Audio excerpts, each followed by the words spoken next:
Within the last few hours, the Russian ruble falling nearly 30% after the United States and other Western countries blocked the Russian central bank from the SWIFT banking system, which is considered the backbone of international finance.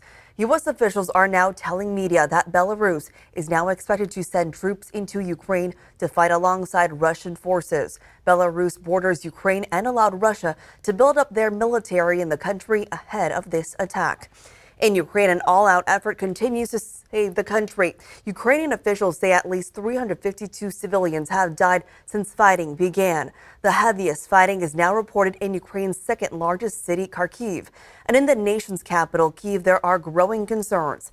The United Nations nuclear watchdog says missiles hit a radioactive waste disposal site in Kyiv, but there are no reports of damage or release of radioactive material.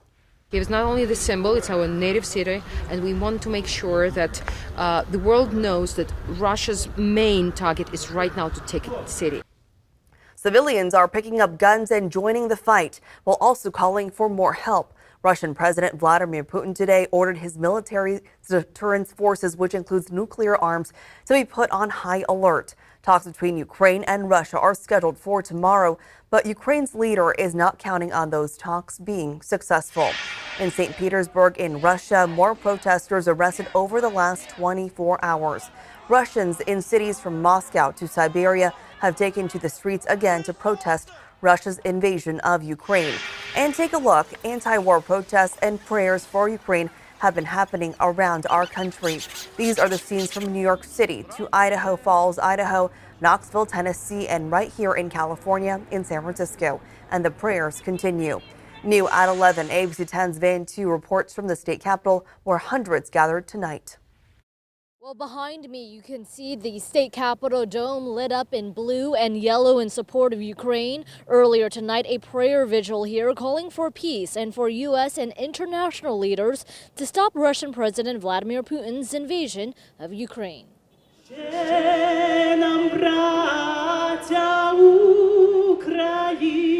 Amid heartbreak, an emotional show of solidarity. More than 1,000 people gathered at the state capitol Sunday to pray for peace and an end to war. Russians don't want this war. I know this. I know my relatives in Russia. I don't believe Russian people want to fight with Ukraine. We are brothers. Russia's attack on Ukraine weighing heavily on Daria Mishakova, who's half Russian and half Ukrainian, with loved ones in both countries. Her sister sent her this video of their home bombed by Russians earlier in the day. Mishakova fears for her sister, who has 3 children, one just 4 months old. I'm really scaring. I'm scaring Putin. I don't understand what he tried to do. Many speaking out against Russian President Vladimir Putin and urging U.S. and international leaders to intervene.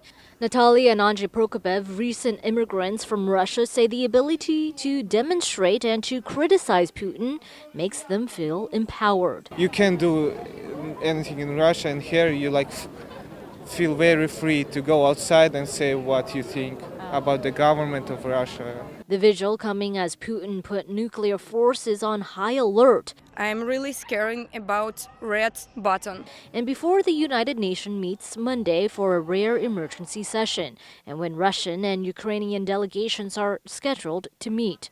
Many within the Slavic community following the developments closely, finding some comfort and community in a time of extreme uncertainty. And during the vigil, many called for prayers and for people to call their senators and urge them to speak up and act. They say that silence would be endorsement or even condoning the atrocities happening in Ukraine.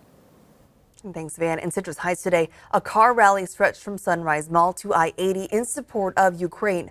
One Ukrainian we spoke to, who lives in Sacramento, says his family is heading to the front lines, and others in the U.S. are thinking of going back to Ukraine to help. But everybody's afraid because you never know when the missiles are going to hit. And my cousins are heading out to the front lines right now. My brother, he lives in Missouri, thinking of going to help evacuate people and bring them humanitarian help.